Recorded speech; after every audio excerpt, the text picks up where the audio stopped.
একটি গুরুত্বপূর্ণ রাত রয়েছে, ওই রাতটার নাম লাইলাতুল কদর। আমি আল্লাহ তাআলা রমজানের লাইলাতুল কদরের রাত্রিতে আমি আল্লাহ কোরআন নাযিল করেছি। একটু জোরে বলুন সুবহানাল্লাহ। প্রিয় নবী মুহাম্মদুর রাসূলুল্লাহ সাল্লাল্লাহু আলাইহি ওয়াসাল্লামকে আমার আল্লাহ ডেকে বললেন, আমা আদরা কামা লাইলাতুল কদর। হে নবী, আপনি কি জানেন লাইলাতুল কদরটা কি? আল্লাহ নবী যেন বললেন না, আমার আল্লাহ তাআলা জবাব দিয়ে বললেন, লাইলাতুল কদরি খায়রুম মিন আলফি শাহর। লাইলাতুল কদরের রাত হলো 1000 মাসের থেকে উত্তম। জোরে বলুন। সবাই কৃতজ্ঞতা আদায় করি, বলেন আলহামদুলিল্লাহ। প্রিয় নবী, আমাদের রাহবার পথ প্রদর্শক বিশ্ব নবী সৈয়দুল মুরসালিন খাতামুন নবীন শাফিউল মুযনিবিন রাহমাতুল লিল আলামিন প্রাণ প্রিয় নবীর প্রতি দরুদ পাঠ করি, বলেন সাল্লাল্লাহু আলাইহি ওয়াসাল্লাম। পরপর আজকের মহতি সালে সাহাবের আমন্ত্রিত উলামায়ে কেরাম, বিশেষত আমাদের মধ্যমণি মুফতি সাহেব হুজুর কিবলা, সামনে উপবিষ্ট বিভিন্ন বয়সের বিভিন্ন স্তরের বয়োজ্যেষ্ঠ মুরব্বী বাবাজিরা, তরুণ যুবক ভাইয়েরা, স্নেহাশিস ছোট বাচ্চারা, পর্দার আড়ালে অলক্ষ্যে অবস্থিতা ধার্মিকা মা ও বোনেরা, সকলকে আমার আন্তরিক অভিনন্দন ও মোবারকবাদ জ্ঞাপন করছি। নাহমাদুহু ওয়া নুসাল্লি আলা রাসূলিহিল কারীম, আম্মা বা'দ। قال الله تعالى في كتابه شهر رمضان الذي أنزل فيه القرآن هدى للناس وبينات من الهدى والفرقان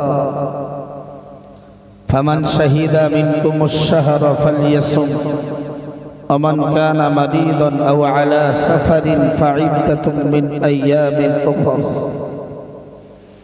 يريد الله بكم اليسر ولا يريد بكم العسر ولتكملوا العدة ولتكبروا الله على ما هداكم. وجاء في الحديث الشريف عن النبي صلى الله عليه وسلم أنه قال الصوم جنة أو كما قال عليه السلام.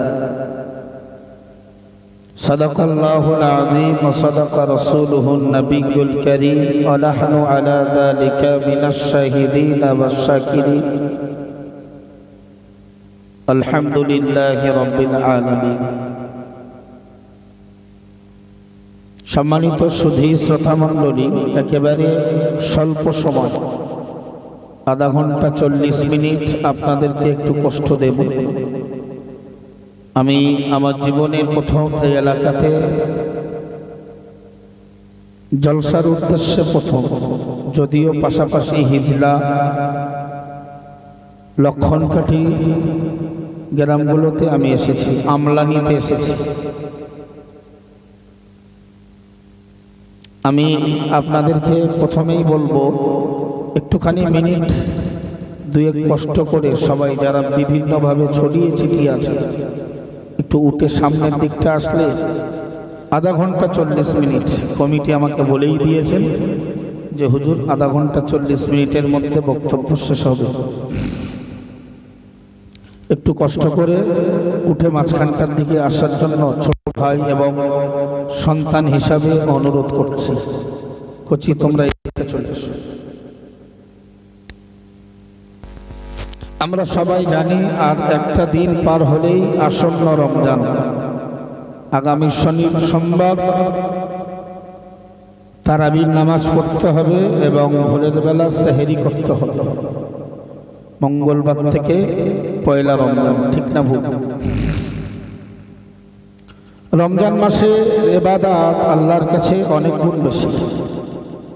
রমজান মাসে 1 টাকা দান করা 70 গুণ, অন্য রেওয়ায়েতে এসেছে 700 গুণ পর্যন্ত সওয়াব পাওয়া যায়। জোরে বলুন। রমজানে আল্লাহ পাকের ইবাদত করলে 70 গুণ বেশি সওয়াব পাওয়া যায়। এই রমজান মাসে আল্লাহ আমাদের উপরে কোরআন নাযিল করেছে। কোরআন, রমজান রহমতের মাস, আর কোরআনও আমাদের জন্য রহমত। জোরে বলুন। কোরআন শরীফে আল্লাহ বিবরণ দিলেন, অনুনাজ্জিলু মিনাল কোরআনি মা হুয়া শিফা ওয়া রাহমাতুল লিল মুমিনিন ওয়া লা ইয়াজিদুদ যালিমিনা ইল্লা খাসারা। আমার আল্লাহ বললেন, ও বান্দা মনে রাখো, আমি আল্লাহ কোরআন নাযিল করেছি। মা হুয়া শিফাউন, এটা তো ঈমানদারদের জন্য শিফা, ওয়া রাহমাতুন, এবং মুমিনের জন্য ওটা রহমত। জোরে বলুন।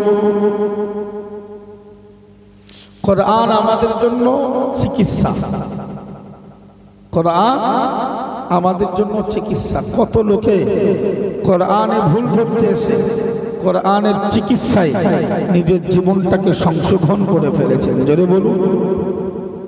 রমজান মাসে রোজার পরে, নামাজের পরে যদি আর উন্নত মানের মূল্যবান কোনো ইবাদত থাকতে হয়, সেটা হলো কোরআন তেলাওয়াত করা।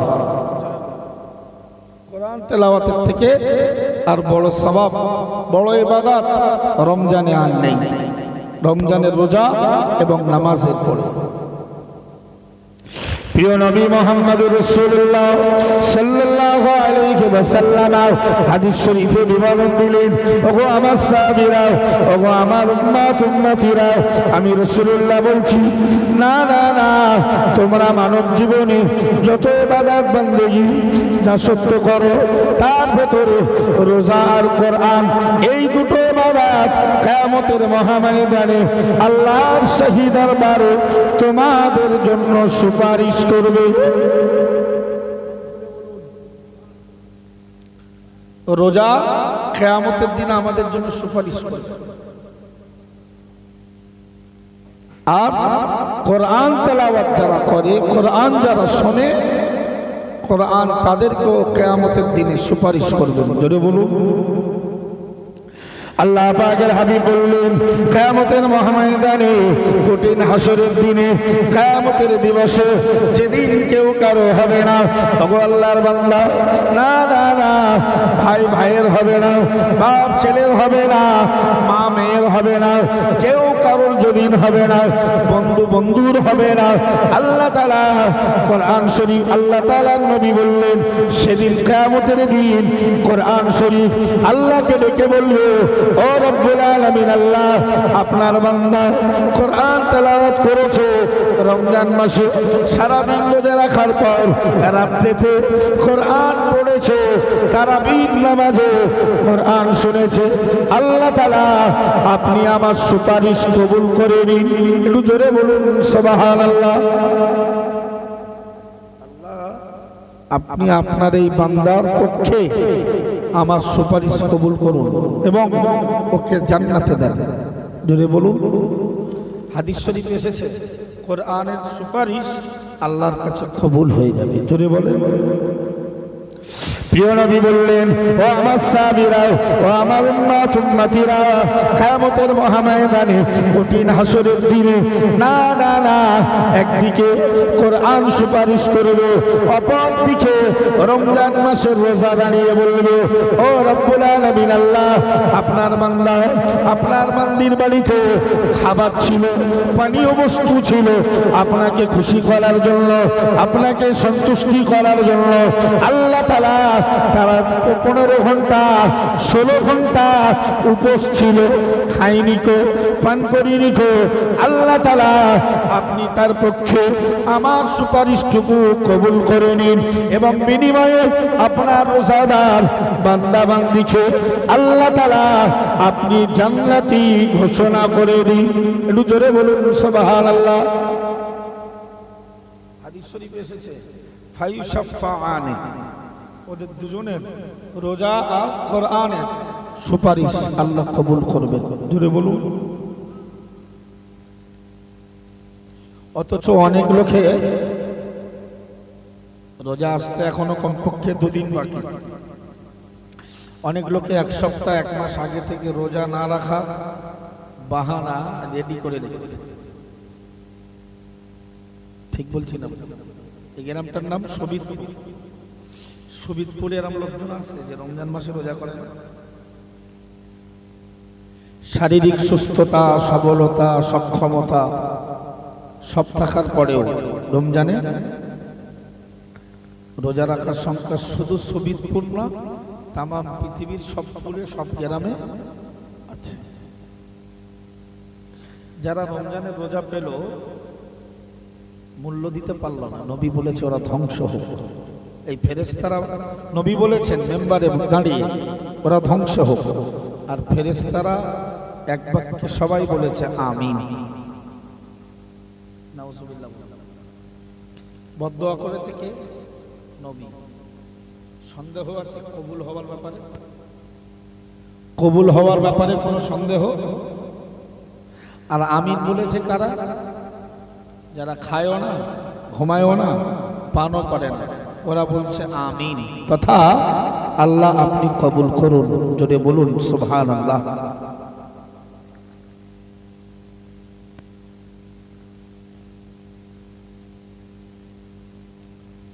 ভাই, আমি অনুরোধ করছি যারা রমজান পাচ্ছেন, রমজানের রোজা টোকা আদায় করার মানসিকতা তৈরি করুন ইনশাআল্লাহ।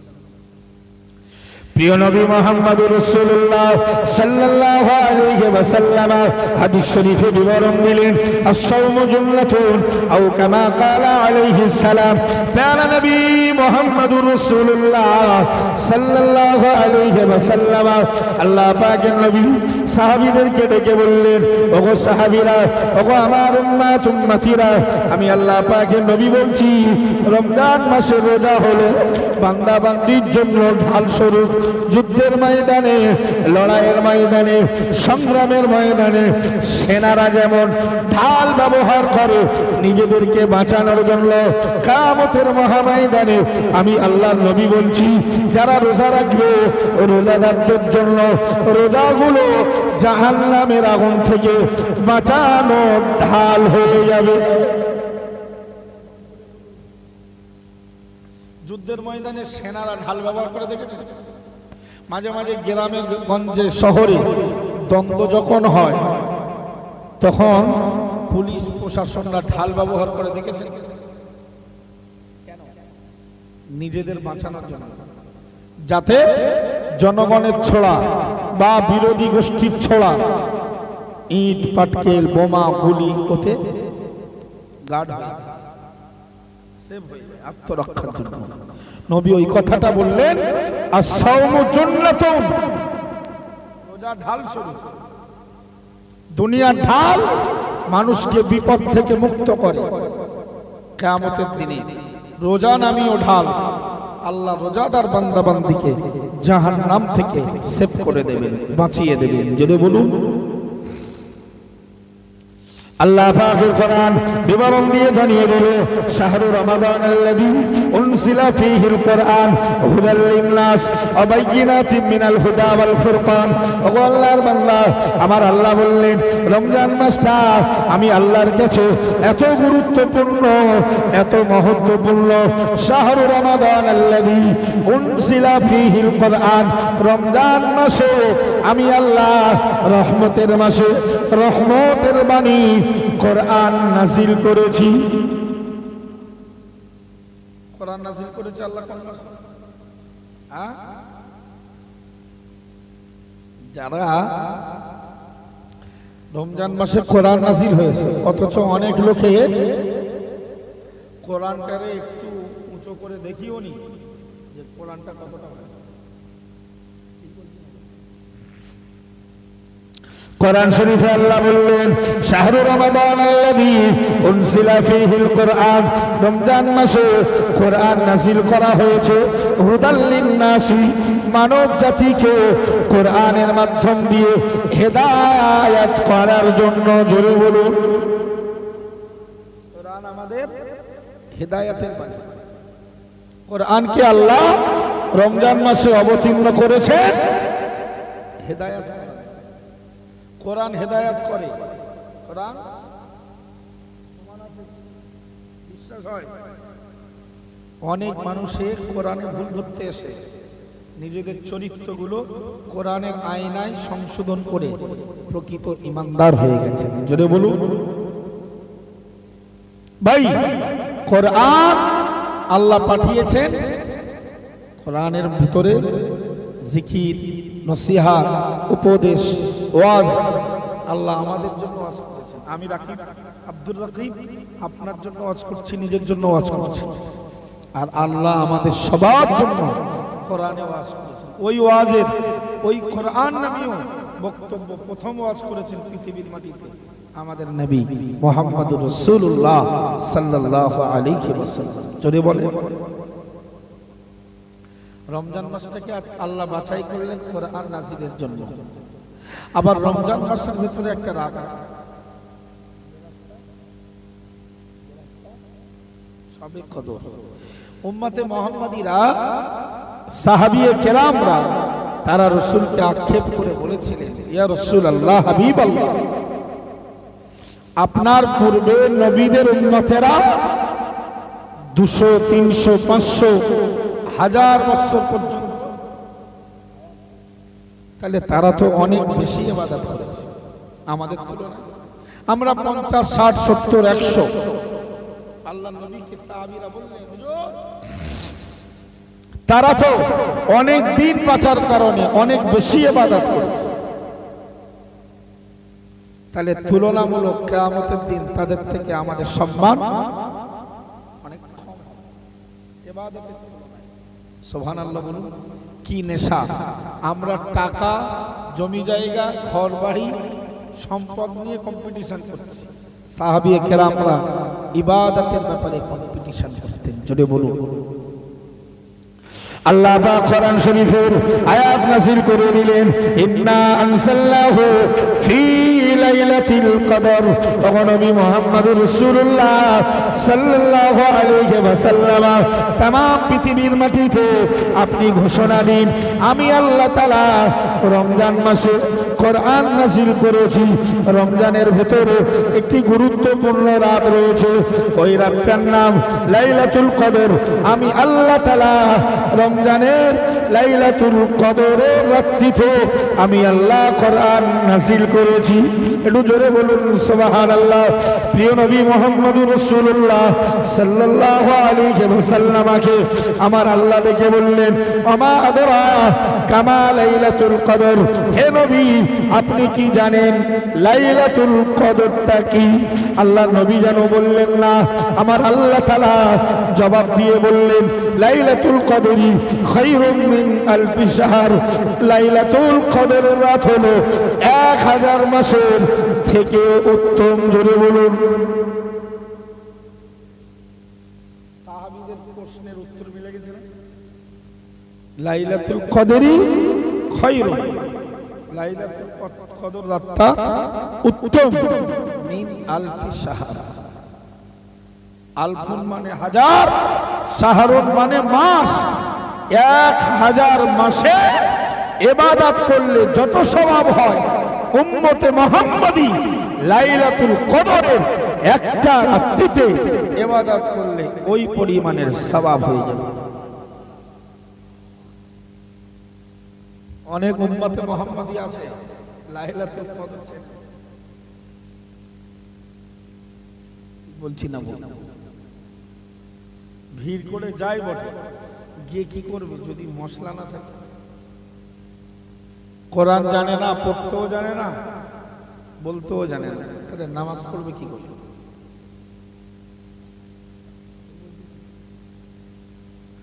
কোরআন শরীফে আমার আল্লাহ তাআলা আবার একটি আয়াতে বললেন, আলিফ লাম মিম তিলকা আয়াতুল কিতাবিল হাকিম হুদান ওয়া রাহমাতাল লিল মুহসিনিন।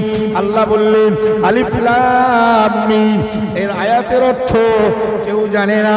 তিলকা আয়াতুল কিতাবিল হাকিম, আল্লাহ বললেন ওই আয়াতটি বিজ্ঞময় কোরআন শরীফের আয়াত, হুদান ওয়া রাহমাতাল লিল মুহসিনিন। মুহসিনিন। আল্লাহ তাআলা বললেন কোরআনের ওই আয়াতগুলি না না না সৎ কর্মশীলদের জন্য হেদায়েতের বাণী ও রহমাতান এবং দয়া। জোরে বলুন সুবহানাল্লাহ। আমরা যেন জিজ্ঞেস করলাম ও রব্বুল আলামিন আল্লাহ সৎ কর্মশীল বান্দা কারা?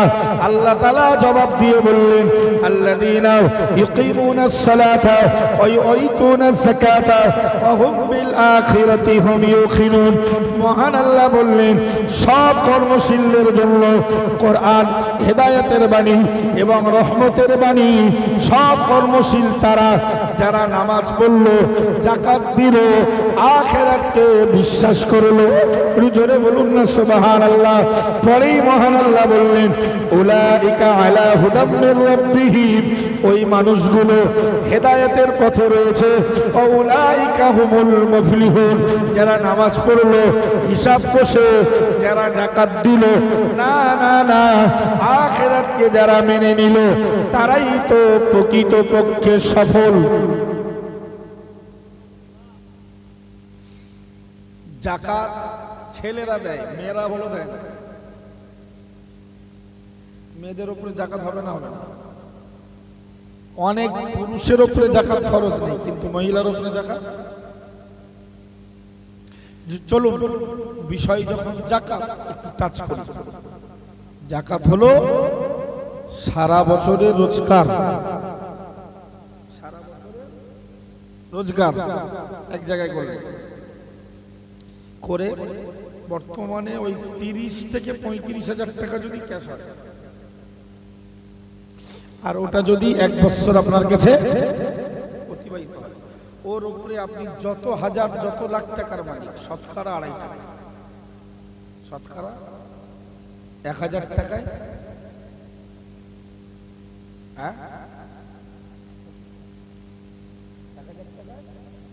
1 লক্ষ টাকায় 2,500, 1 কোটি টাকায় 2.5 লক্ষ। বছরের যে কোনো একটা সময়, তবে রমজান মাসে লোকে দেয় সওয়াবের আশা করে। আপনি যে কোনো বছরের যে কোনো মাসে দেবেন, তবে নির্ধারিত একটা সময় ফিক্সড করতে হবে যে এই মাসে আমি এই তারিখের মধ্যে যাকাতটা প্রতি বছর পরিশোধ করব। এখন কারোর কাছে ওই সাহেবে নেশাব পরিমাণ তথা 35-40 হাজার টাকা ক্যাশ নেই, 20,000 টাকা আছে, কিছু সোনা আছে, কিছু রূপা আছে, যা সব এক জায়গায় করলে মূল্য হচ্ছে 40,000-এর ঊর্ধ্বে। এর উপরেও যাকাত। মেয়েদের এক্ষুনি ব্যাংক ব্যালেন্স কম বেশি প্রত্যেকটা মেয়ের আছে, যেহেতু এই ভান্ডার ঢুকতে ভান্ডার। আর সোনাদানা ছেলেদের পরা হারাম বলে অনেক ছেলেকেই সোনাদানা দেওয়া হয় না, দিলেও তারা পরেও না, বা অন্যত্র বিক্রি করেও দেওয়া, বা সেই স্ত্রীর কাছে রেখে দেওয়া বলেন। কিন্তু প্রত্যেকটা মহিলা, আপনি বলবেন কার বাড়িতে স্ত্রী আছে আর সোনার গহনা টাকা ছেড়ে দিন, শুধু সোনা আর রূপো মিলিয়ে 40,000 টাকা হবে। সোনার গহনা করে রাখা মানে জ্বালা, ওরা তো পরেই মেটেছে। বিয়ে বাড়ি যাবে, সোনা পড়লে চুরি হয়ে যাবে, করেছিস আর ওতে কোনো লাভ নেই, ব্যবসা হয় না তো। কিন্তু বসিয়ে বসিয়ে ওরে প্রতি বছর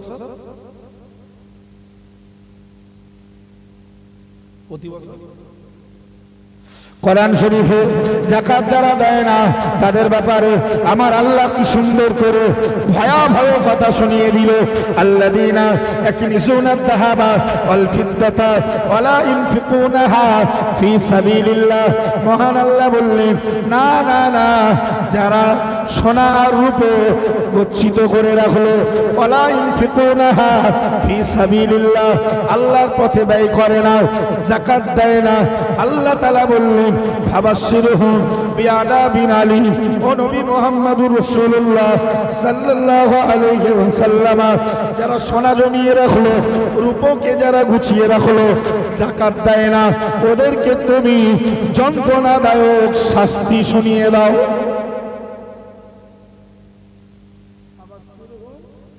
বিআযাবিন আলীম, যারা সোনার উপর সাহেবে নেশাব পরিমাণ মালিকানা মতো সোনার উপর যাদের আছে, যাকাত দেয় না, আল্লাহ বললেন হাবিব ওদেরকে কষ্টদায়ক, যন্ত্রণাদায়ক, বেদনাযুক্ত আযাবের সংবাদ দাও। মা বোনেরা যারা ওয়াজ শুনছে, অনুরোধ করব, সোনা দানা যা আছে হিসাব করছে যাকাত। আযাব দিতে বললেন কিসের? আযাব মানে শাস্তি, শাস্তি তো হবে, আবার এমন শাস্তি যেন রেডি করে গেল। আরে কিছু কাটা কেটে যায় গেলা কথা, কিন্তু কিছু কাটা এমন কাটে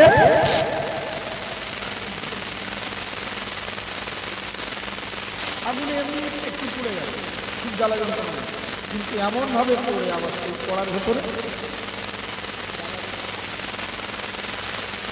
আমার আল্লাহকে জিজ্ঞেস করলাম, আমরা যেন জিজ্ঞেস করলাম, ওগো রব্বুল আলামিন আল্লাহ, যন্ত্রণাদায়ক শাস্তি, কষ্টদায়ক শাস্তি বলতে কি?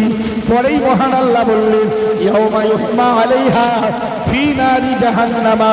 ও বান্দা বান্দি, মনে রাখো, তোমরা যে সম্পদ গচ্ছিত করে রেখেছিলে, যাকাত দাওনি কো, আল্লাহ রাস্তায় ব্যয় করনি কো, আমি আল্লাহ বলছি ওই সোনার উপর সম্পদগুলো জাহান্নামের আগুনে পোড়ানো হবে।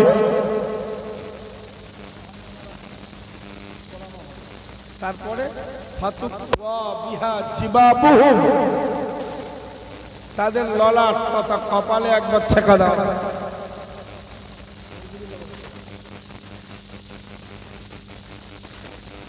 দুনিয়ায় যে আগুনগুলো দেখেন কল কারখানার চুলার ভেতরে, এটা জাহান্নামের আগুনের 70 ভাগের আগে, 69 ভাগ প্রজ্বলিত আগুন জাহান্নামের অবস্থা আছে।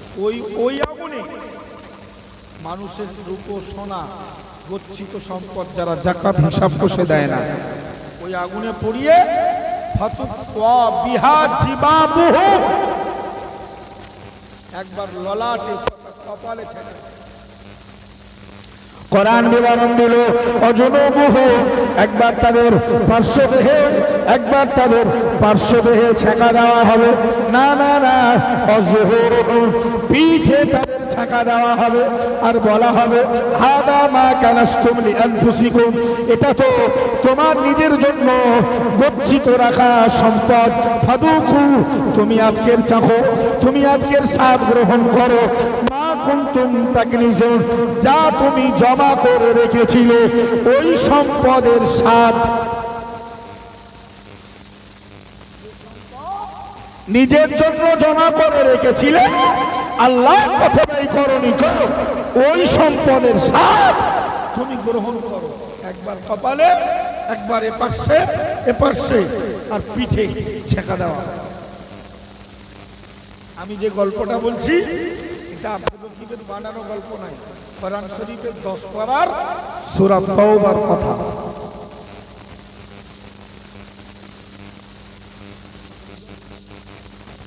যাকাতটা হিসাব কষে দেন, আল্লাহ সম্পদ দিয়েছে, মালের নোংরা বেরিয়ে যাবে, বাকি অর্থগুলো আল্লাহ সারা বছর সংরক্ষণ করে দেবে।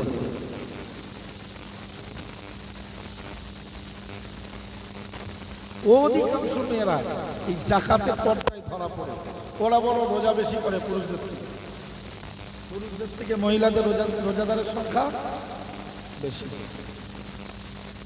আবার নফল রোজাও কোরআন বেশি, ওরা জানে না, আমরা জানি, পুরুষদের থেকে মেয়েদের সংখ্যা বেশি। কিন্তু এরপরেও এই যাকাত নামীয় জায়গাটা গিয়ে অনেক মেয়ের সম্পদ আছে, কিন্তু হস্ত বাপের বাড়ির মাল পেয়ে এদিক সেদিক বেশ টাকা, যে টাকায় হজ ফরজ মনে করে আমাদের নারী পুরুষ উভয়ের জন্য একই নিয়ম। পুরুষেরা যারা জাকাত অনেকে দেয়, হিসাব কষে,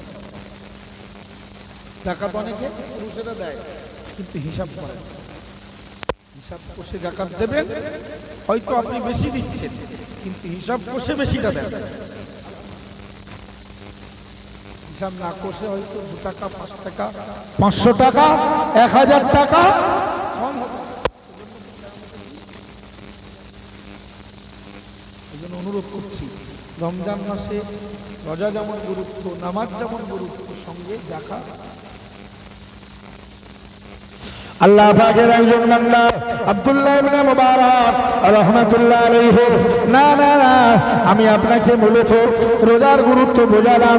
রমজান মাসে আল্লাহ কোরআন নাযিল করেছে, কোরআনের গুরুত্ব বোঝাতে চাইলাম।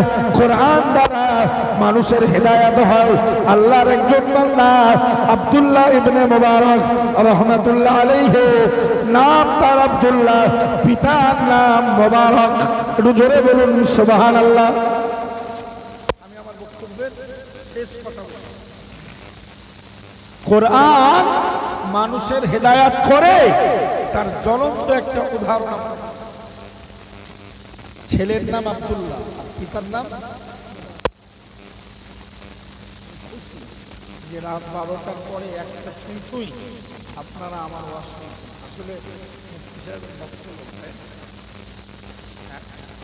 আমাদের মসজিদ মুফতি সাহেবের বক্তব্য, আপনারা কম বেশি জানেন না আসলেও যে এ ছোট ছোকরা তো মুফতি সাহেবেরই দেখানো পথেই চলে। আলহামদুলিল্লাহ, দোয়া করুন আল্লাহ যেন ওই পথে মৃত্যু পর্যন্ত স্থির রাখেন। বলুন আমিন। বড় বড় গাছ, কিছু গাছের ডাল শেকড় সহ উল্টে যাচ্ছে, ন্যায়ের উপরে দাঁড়িয়ে থাকা কঠিন। তবে যারা সত্যের উপরে দাঁড়িয়ে যাবে, আমার আল্লাহ বললেন ইন্নাল্লাযীনা ক্বালু রাব্বুনাল্লাহু, যারা বলল আমাদের রব আল্লাহ, সুম্মা ইসতাকামু, অতঃপর তার উপরে স্থির হয়ে গেল, অটুট হয়ে গেল, অবিচল হয়ে গেল, আল্লাহ তাআলা বললেন ফালা খাউফুন আলাইহিম, তাদের কোনো ভয় নেই, ওয়ালা হুম ইয়াহজানুন, তাদের কোনো চিন্তা নেই।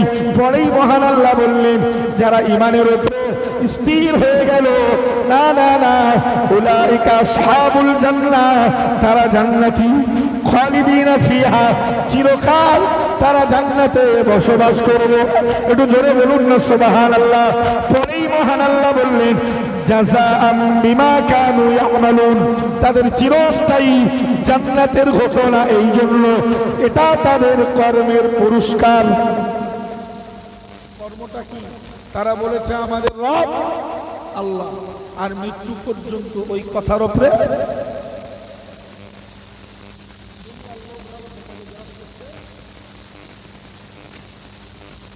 লোক যদি কারোর ভিতর ঢোকে, হুজুরের খেজুর বানিয়ে থাকে, জ্বলন্ত প্রমাণ আপনাদের কাছে অনেকগুলো আছে। কিন্তু মুফতি সাহেবের এই 33 বছর ধরে আমাদের মসজিদ মুফতি সাহেব হুজুর কিবলা দামাত বারকাতুহু পেছনে কম লোকে লাগে, স্টিকারওয়ালা কোম্পানিরা, থ্যাম্বেলওয়ালা, দেশের মার্কা মারা লোক। কিন্তু মুফতি সাহেবের সম্মানের জায়গা, ইজ্জতের জায়গা, মুফতি সাহেবের মানুষের কাছে গ্রহণযোগ্যতা 30 বছরে 22 বছরে বেড়েছে না? এটা সত্যের পুরস্কার। জোরে বলুন। তার চেহারা, চলাফেরা, কথাবার্তা, তার জীবনের হিসাব দেখলেই মনে হয় লোকটা আল্লাহ। প্রিয় নবী মুহাম্মদ রাসূলুল্লাহ সাল্লাল্লাহু আলাইহি ওয়াসাল্লামের প্রাণ প্রিয় সাহাবী আলী ইবনে আবি তালিব রাদিয়াল্লাহু আনহু হুজুর আমার বললেন আউলিয়াউল্লাহ, ওই লোকগুলো আল্লাহর ওলি, ওই লোকগুলো আল্লাহর প্রিয়, ওই লোকগুলো আল্লাহ তাআলার বন্ধু। না না না, হযরত আলী ইবনে আবি তালিব রাদিয়াল্লাহু আনহু হুজুর আমার বললেন, যাদের চেহারাগুলো ফ্যাকাশে হয়ে গিয়েছে, সুফরুল উজুহি মিনাস সাহারি, রাত জেগে জেগে জাতির চিন্তায়, রাত জেগে জেগে ইবাদত করে করে যাদের চেহারাগুলো ফ্যাকাশে, তারাই তো আল্লাহর ওলি। জোরে বলুন। এক নাম্বার আল্লাহর ওলিদের চরিত্রের এক নাম্বার সুফরুল উজুহি মিনাস সাহার, রাত জেগে তাদের চেহারাটা ফ্যাকাশে হয়ে যায়। আলী হুজুর বললেন, ওলিদের, আল্লাহর ওলি হবার দ্বিতীয় নম্বর শর্ত হলো উমসুল উয়ুনি মিনাল ইবাদ, লেখাপড়া করা, আর জাতিকে লেখাপড়া শেখানোর তাগিদে তাদের চোখগুলো হয়ে যাবে নিস্তেজ। মুফতি সাহেব হুজুর কিবলা মাদ্দাদিল্লাহুল আলী, জাতি কি করে দুটো কোরআন শিখবে, কোরআনের ওয়াজ বুঝবে, হাদিস শিখবে, মাদ্রাসার চৌকাটেও চিন্তা করে।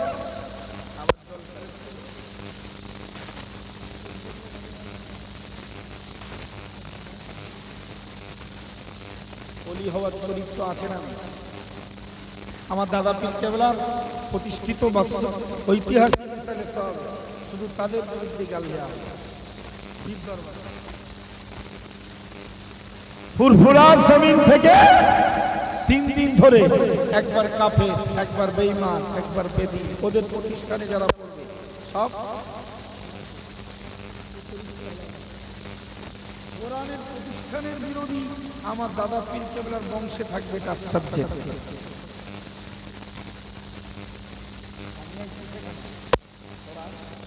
হাদিস, তাফসীর, ফিকহ, মাসলা মাসাইল, আদব, নম্রতা, ভদ্রতা।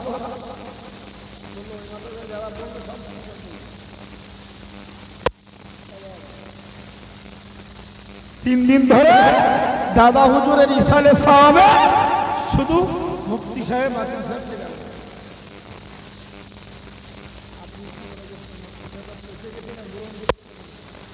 আপনি ভাববেন, আপনার নিয়ে যখন লোকে ভাববে, তার মানে আপনার গ্রহণযোগ্যতা। সাইয়্যিদুনা আলী ইবনে আবি তালিব রাদিয়াল্লাহু আনহু 3 নম্বরে বললেন, অগুমসুল বুতুনি মিনাল জুই, আল্লাহর ওলি যারা হবে তাদের চেহারাগুলো রাত জেগে জেগে ফ্যাকাশে হয়ে যাবে। আল্লাহর ওলি যারা হবে 2 নম্বরে জাতিকে লেখাপড়া শেখানোর জন্য, ধর্ম শেখানোর জন্য, কোরআন বোঝানোর জন্য তাদের চোখটা নিস্তেজ হয়ে যাবে।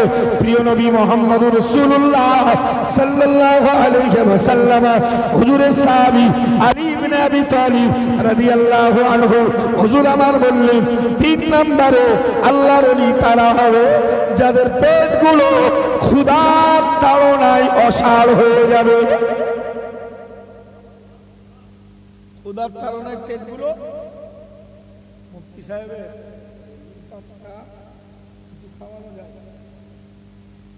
বাড়িতে টস করে আপ্যায়ন করা নো চান্স।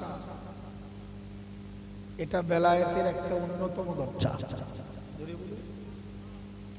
আল্লাহ পাকের নবী মুহাম্মদুর রাসূলুল্লাহ সাল্লাল্লাহু আলাইহি ওয়াসাল্লামের উপরে কোরআন শরীফের অন্য আয়াত নাযিল হয়ে গেল, ইয়া আইয়ুহার রাসূল, হে নবীরা, হে রাসূলেরা, কুলু মিনাত তাইয়্যিবাত, তোমরা হালাল খাও, তোমরা হালাল খাওয়াই অভ্যস্ত হও, ওয়ামালু সালিহাত, তারপরে তোমরা ভালো আমল করো। আগে খাওয়াটা জবানে আগে লাগান দাও, তারপরে তুমি পীর, ওলি, মুফতি, আমির কি নেতা কি লিডার পরের কথা। ইয়া আইয়ুহার রাসূল, হে রাসূলেরা, কুলু মিনাত তাইয়্যিবাত, তোমরা হালাল খাবার খাও, ওয়ামালু সালিহা,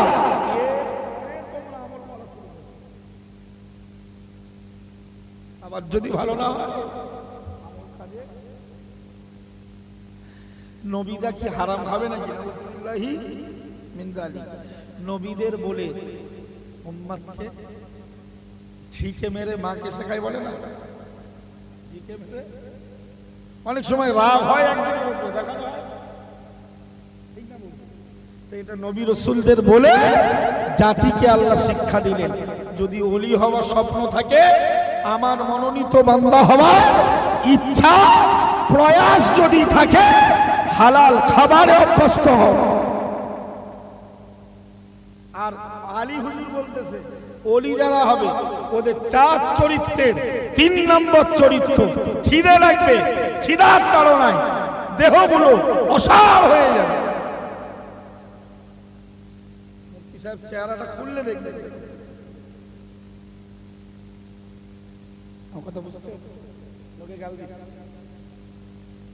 সিলসিলার মান মর্যাদা ওলামায়ে আকাবির হুজুর কাবিলাদের খলিফারা বিদায় নেওয়ার পরে এই যুগে মুফতি সাহেব হুজুর কাবিলা সেই হাল ধরেছেন। তা না হলে বলো এসব এলাকা কবে বিরোধী গোষ্ঠীর দখলে চলে যাবে।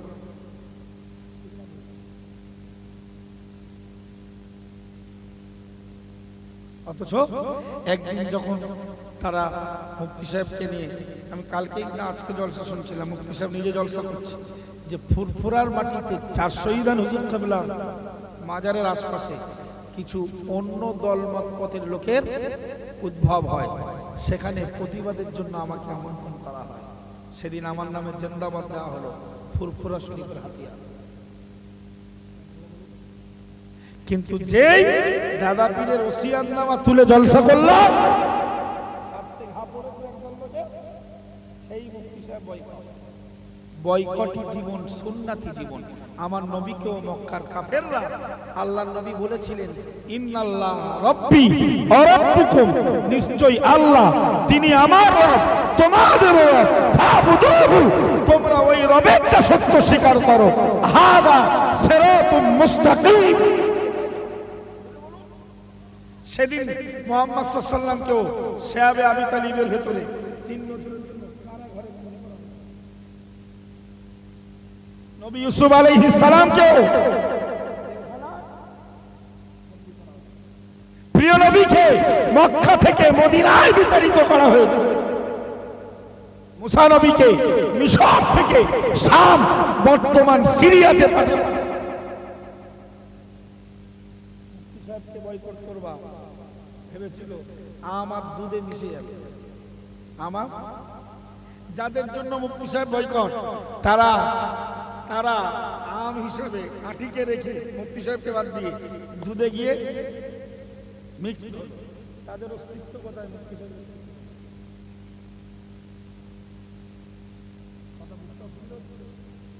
মুফতি সাহেবের ভেবেছিল আমরা আম, ওরা ফ্রেশ দুধ মিশে যায়, গেলে বেশ ভালো পান্তা ভাতে জমবে। আর কাইয়ুম সাহেব তো নিমাই চাঁদ, কালা চাঁদ কোম্পানির আঠি, ও আঠি বেকার, জলাঞ্জলি যাবে। সেই আঠি এমন চারা গজিয়েছে, এমন ফরকি ডালপালা ছেড়েছে, ওই ডাল থেকে ফরকি থেকে আম হয়, ফল হয়, তার একটা আঁটি থাকে, সে আঁটি সেকেন্ড পড়ে, সেখানে আবার একটা। ফর এক্সাম্পল খাদিজা, ফাতেমা, আগামীকাল ইসরায়েল সব যাবেন। আমি গুনাহগার, সেই বারাসাত মধ্যম গ্রাম, ক্যানিং জীবনতলা, মা আমিনিয়া মাদ্রাসাতুল বানাত, হুগলি জেলা, রাবেয়া বসরি আর একটা। কিন্তু সেই দুধ এখন ঘোল হয়ে গেছে।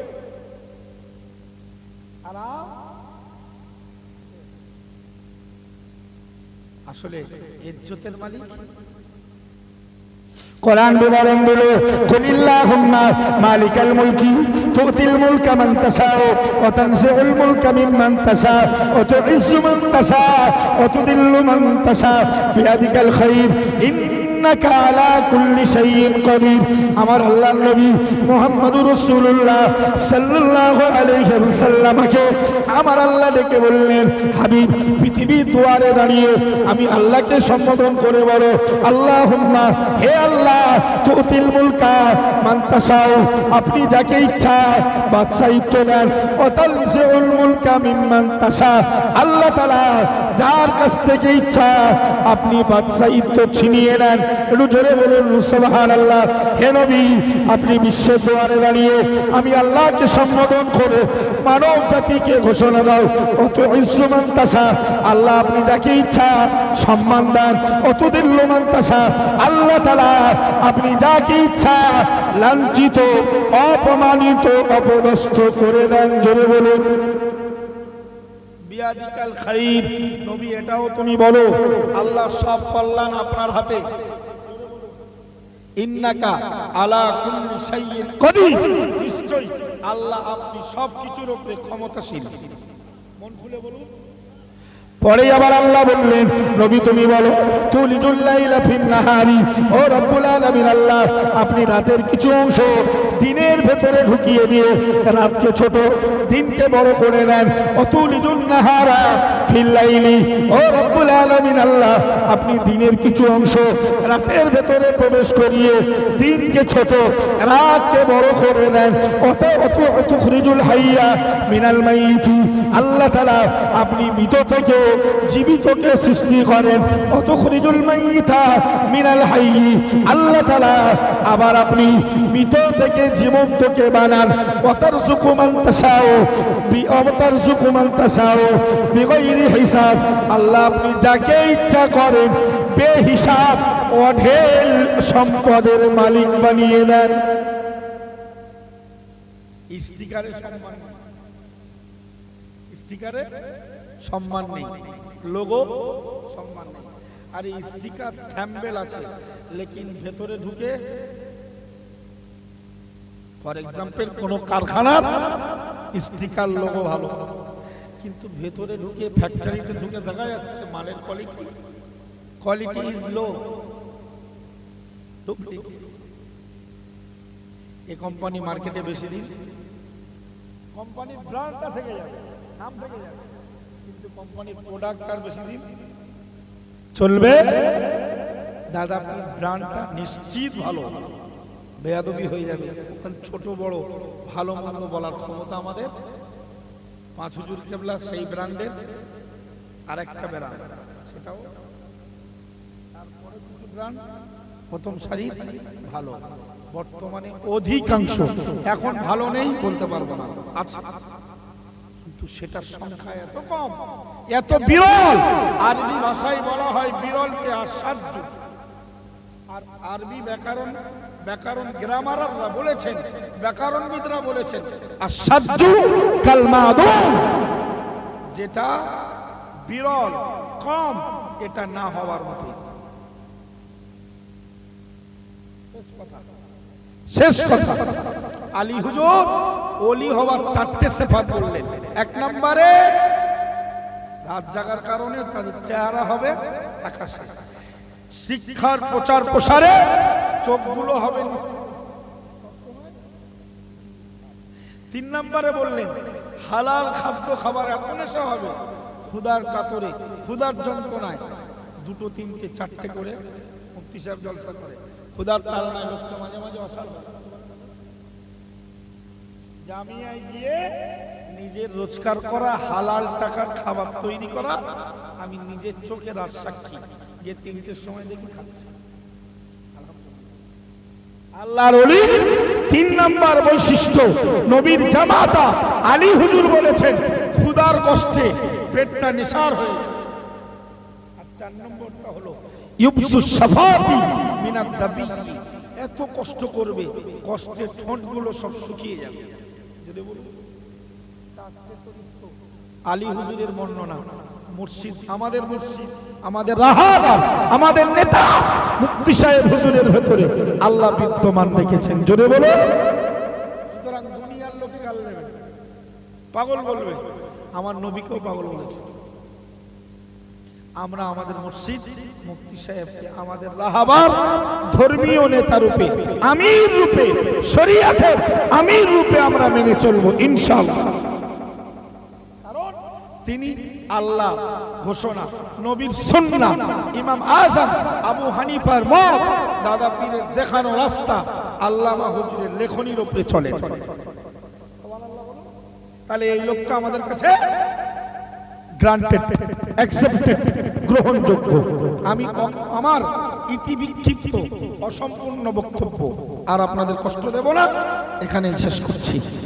আসুন আমরা সবাই প্রিয় নবীর শানে একটু সালামের তোহফা। ইয়া নবী সালাম।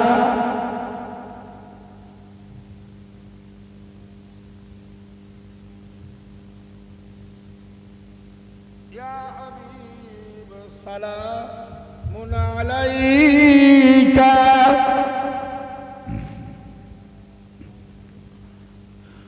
তালাল বদরু আলাইনা মিন সানিয়াতি আদাই ওয়াজাবা শুকরু আলাইনা মা দাআ লিল্লাহি দাঈ।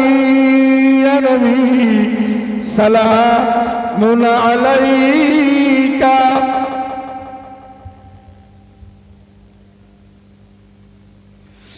ইয়া হাবিব সালামুন আলাইকা।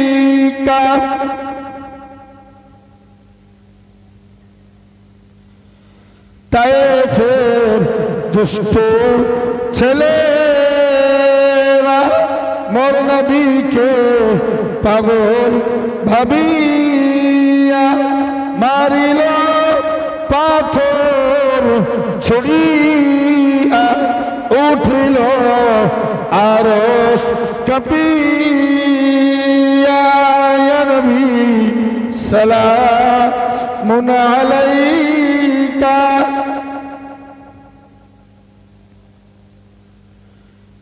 ইয়া হাবিব সালামুন আলাইকা সালাওয়াতুল্লাহি